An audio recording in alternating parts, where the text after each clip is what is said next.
Quoi, Nafsataku, je se retrouve pour une nouvelle vidéo. Aujourd'hui on se retrouve pour la review du scan 828 de One Piece qui se nomme le Yonkou Charlotte Lilin.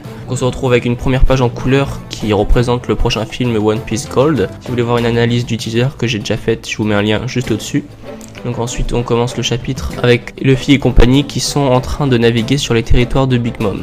Donc là on a quelque chose d'assez intéressant, c'est le système de navigation qu'utilise Nami pour éviter la sécurité de Big Mom, parce qu'on voyait qu'il y avait des sortes de petits traits sous la mer qui permettent de repérer les navires. Et en fait Nami utilise un système de navigation en zigzag, et en fait c'est grâce à la carte donnée par Pudding. En fait ça pourrait être une carte un peu simple, mais en fait la carte est simple à lire, il semblerait, parce que Brook peut la lire. En fait c'est une carte extrêmement complexe qui permet d'esquiver les systèmes de sécurité. Donc on voit que le bateau, ce qu'il fait, il fait des formes un peu en zigzag, fait des formes pas très naturelles, juste pour esquiver les raids. Donc c'est une carte de navigation complexe, ce qui veut dire que Pudding a des compétences de navigation complexes, et donc c'est assez étonnant que Pudding ait des telles capacités de navigation. Donc ça renforce un peu la théorie de certains que ça pourrait être un piège, car c'est étonnant que Pudding ait des capacités de navigation en tout cas en plus elle fait des cartes, elle peut faire une carte aussi précise pour esquiver les escargophones, ce qui n'est pas donné à tout le monde. Donc ensuite on apprend que Pedro a bel et bien été dans les territoires de Pudding auparavant, mais on n'en sait pas plus parce qu'ils se font attaquer par un centipède géant, ce qui est un millipède géant. Ensuite on arrive à Whole Cake Island, et là ça devient intéressant car on découvre un peu que Big Mom a une maladie, parce qu'ils disent dans la première case que les symptômes de la maladie de Big Mom se manifestent à nouveau. Peut-être lié à son fruit du démon qu'on découvrira plus tard dans le chapitre.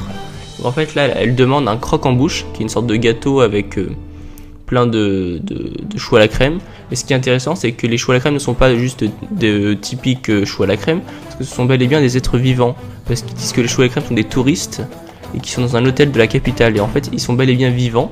Et donc en fait quand elle mange les choux à la crème, il faut prendre, c'est comme si on prenait des gens dans la rue, on les mettait dans le chou à la crème, enfin des gens dans la rue ce sont des choux à la crème, mais c'est comme si on les prenait, on les mettait pour en faire un gâteau, et après Big Mom elle les mange. En fait elle mange des gens vivants pour son plaisir. Donc c'est assez étonnant. En dessous on voit Tamago qui est avec une sorte de Tengu et une femme avec un chapeau. Donc ils sont en train de faire des préparations pour préparer le croque-en-bouche. Ça a l'air d'être toute une organisation, vu qu'on voit qu'ils se communiquent entre toute l'île, genre on dirait un peu une mission, ramenez la pâte, oui, ramenez le... Est-ce que vous avez le croque-en-bouche? Non, il faut aller chercher vite, ils sont dans l'hôtel. Enfin c'est assez marrant comme situation. Ensuite on voit que Big Mom est déchaînée, on voit qu'elle prend le soleil, qu'elle le jette par terre, donc ça veut dire qu'elle peut prendre le soleil, c'est assez marrant.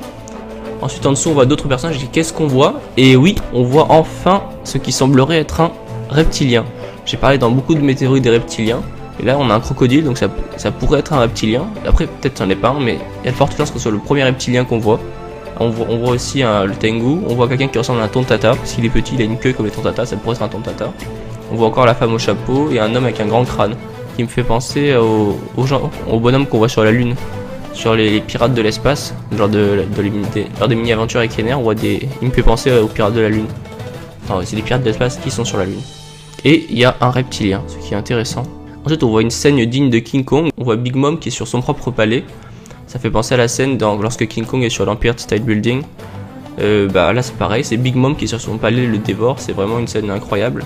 Avec le soleil on voit qu'il n'a rien, donc c'est à dire que peut-être le soleil ne craint pas les attaques physiques parce qu'il s'était fait plaquer par Big Mom, et là il est tranquille, aucune marque de blessure. On voit qu'elle mange tout, et que par contre elle ne mange pas ce nuage, elle ne mange pas le soleil, donc peut-être qu'ils ne peuvent pas être mangés, c'est intéressant à savoir. Ensuite on voit un personnage qui apparaît, c'est Muska, le 16e fils de la famille Charlotte, et donc c'est le ministre Gelato. Donc d'ailleurs il s'appelle aussi Charlotte Muska, donc comme d'habitude il a le nom de famille de sa mère, donc les fils n'ont pas le nom de famille de leur père, ce qui est étonnant parce que normalement c'est l'inverse, c'est le nom de famille du père qu'on a et pas le nom de famille de la mère.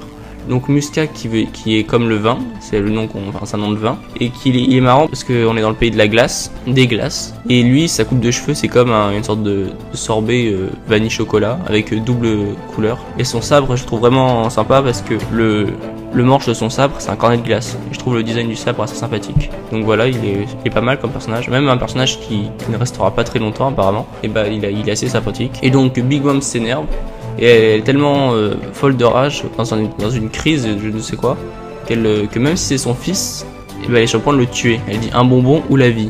C'est la phrase qu'on dit à Halloween quand on est déguisé, on va voir les gens, on toque à la porte des gens et on leur dit un bonbon ou jette un sort, un bonbon ou la vie.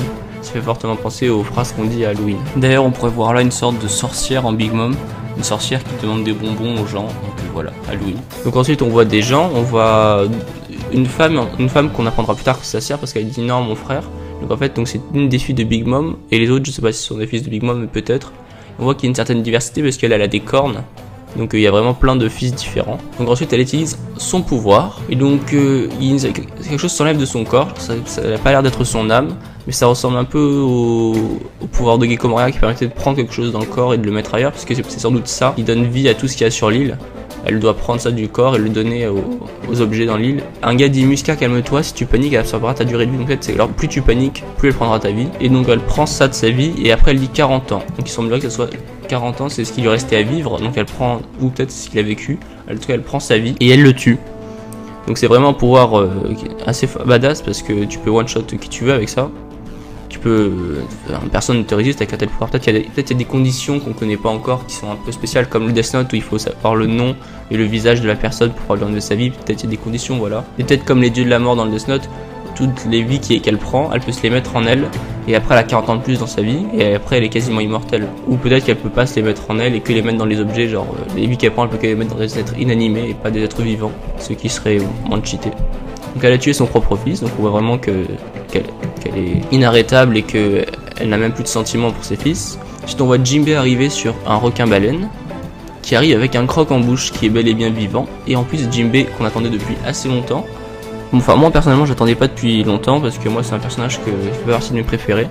Et puis je savais qu'il allait arriver, tout nous faisait penser qu'il allait arriver, donc voilà, il arrive, j'ai pas été plus excité que ça à son arrivée. Par contre j'aime bien son nouveau costume avec des têtes de mort, il est vraiment sympa. Ensuite Jinbei lui fout le croc en bouche dans la bouche, ce qui est excellent. Et elle arrive à se calmer, donc elle trouve ça délicieux, elle se calme tout de suite. Et les crocs en bouche disent si on est délicieux à ce point, bah c'est tout ce qu'on pouvait espérer, donc apparemment ça les dérange pas de se faire manger. Donc en fait la colère de Mama est finie, donc tout le monde est content alors qu'elle a quand même tué son fils, mais bon ça dérange personne.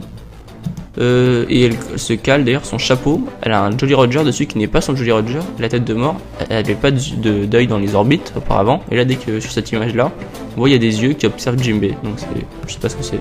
Elle dit qu'elle a reçu un poneglyphe de Jinbei mais qu'elle ne sait pas le lire, et qu'elle lui demande s'il ne voudrait pas quitter l'équipage, donc peut-être que comme elle a des infos partout dans le nouveau monde, peut-être qu'elle est déjà au courant du pacte qu'elle a fait avec Luffy ou autre. En tout cas on sait pas, et d'ailleurs j'aime bien les habitations derrière, on voit des cornets de glace qui sont empilés les uns sur les autres, c'est assez rigolo. Et donc ouais, donc chapitre intéressant, vraiment. Je vais mettre une note à ce chapitre, donc qu'est-ce qu'on a appris dans ce chapitre? On a découvert un peu Big Mom, sa maladie, en quelque sorte, ses pouvoirs. D'ailleurs oui, Tamago dit à un moment c'est le trouble de comportement alimentaire de Mama, qui parle de maladie, de trouble de comportement alimentaire, on sait pas. Mais donc on découvre un peu ses pouvoirs. On a le retour de Jinbei, bon moi j'attendais pas plus que ça donc c'est pas forcément ce qui m'a marqué le plus, mais donc c'est ce qui est censé être important ce chapitre, le retour de Jinbei. Et puis les pouvoirs de Big Mom. Bon c'était pas un chapitre non plus fou parce qu'on n'a pas appris beaucoup de choses, il n'y a pas eu une grande intrigue, il n'y a pas eu une grande histoire, c'était vraiment un chapitre qui permet de faire avancer l'histoire, c'était pas un chapitre très important. C'est un chapitre qui permet d'avancer, d'aller au point important de l'histoire. Je vais mettre une note de 3, parce que c'était un bon chapitre, mais voilà. Et donc j'espère que ça vous aura plu. Dites-moi ce que vous en avez pensé de ce scan, dites-moi ce que vous en avez pensé de ce que j'ai dit, dites-moi ce que vous en avez pensé vous. Et puis laissez un j'aime si vous avez aimé, abonnez-vous pour voir plus de vidéos et ciao!